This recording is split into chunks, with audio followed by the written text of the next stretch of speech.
We can also confirm the World Program posted that the recent pause concerning in-kind food assistance to WFP has been rescinded.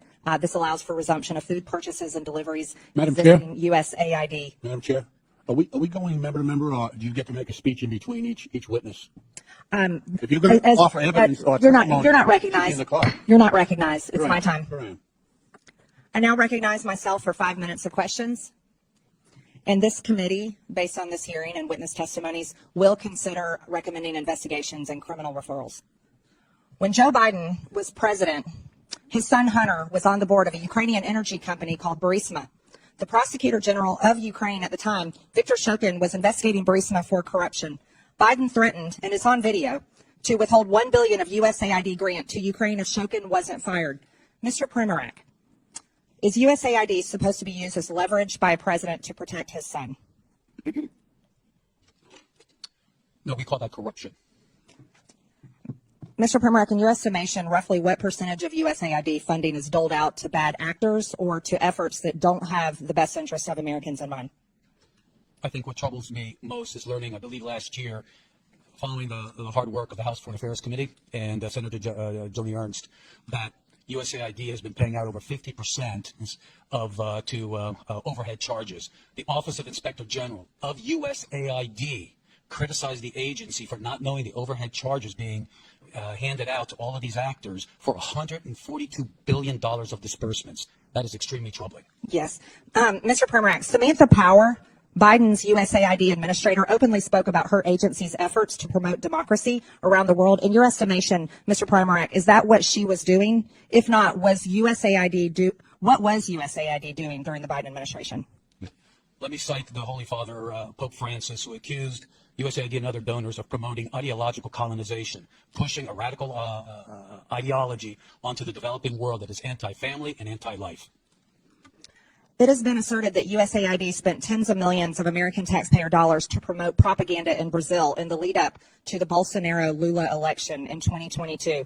It has been claimed that this funding was used to pass censorship laws and silence Bolsonaro's online presence and even bar him from running for office in the future. Mr. Primorak, can you offer any insight into these allegations or at least comment on whether the U.S. should play a role in toppling democratic processes around the world?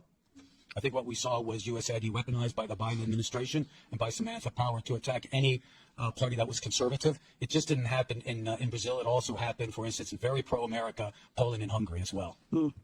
One of the most extensive examples of regime change operations fueled by USAID is that of their role in the Syrian civil war aimed at toppling Bashar al-Assad.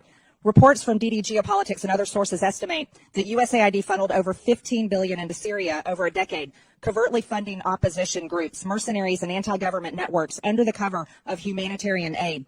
This included support for militant factions and propaganda efforts, often in collaboration with the National Endowment for Democracy. The operation culminated in Assad's overthrow in 2024 by Western-backed groups, with USAID's financial trails documented in congressional budget reports and criticized by Syrian officials as interference masses assistance. Mr. Roman, do these kinds of activities carried out by an American agency make Americans safer at home, or do they risk embroiling us in more deadly and costly foreign conflicts? When the agency is doing it according to the way in which represents American national security interests, it's correct. But when it's abused for political purposes, ideological umbrage, and sponsoring Islamism, which is inherently anti-American, it is the worst exhaustion of American taxpayer money that can be thought of, especially when it leads to the loss and danger to American lives. In 2014, during the Euromaidan uprising in Ukraine, which led to the ousting of President Viktor Yanukovych, USAID is estimated to have spent billions of dollars on civil society initiatives that were allegedly designed to destabilize the pro-Russian government. USAID specifically funded NGOs and media outlets that amplified the anti-Yanukovych sentiment in an effort to align Ukraine more closely with the West. We also know that 9 out of 10 of Ukraine's major media outlets receive funding from USAID. Mr. Roman, should Americans' tax dollars be funding propaganda? When it's pro-American propaganda, yes. But if it's supporting another regime which is inherently anti-American, no, it should have no involvement with that, which is the pattern we've seen under the Biden and Obama administrations. Thank you. I now recognize the ranking member for 5 minutes. All right. Well,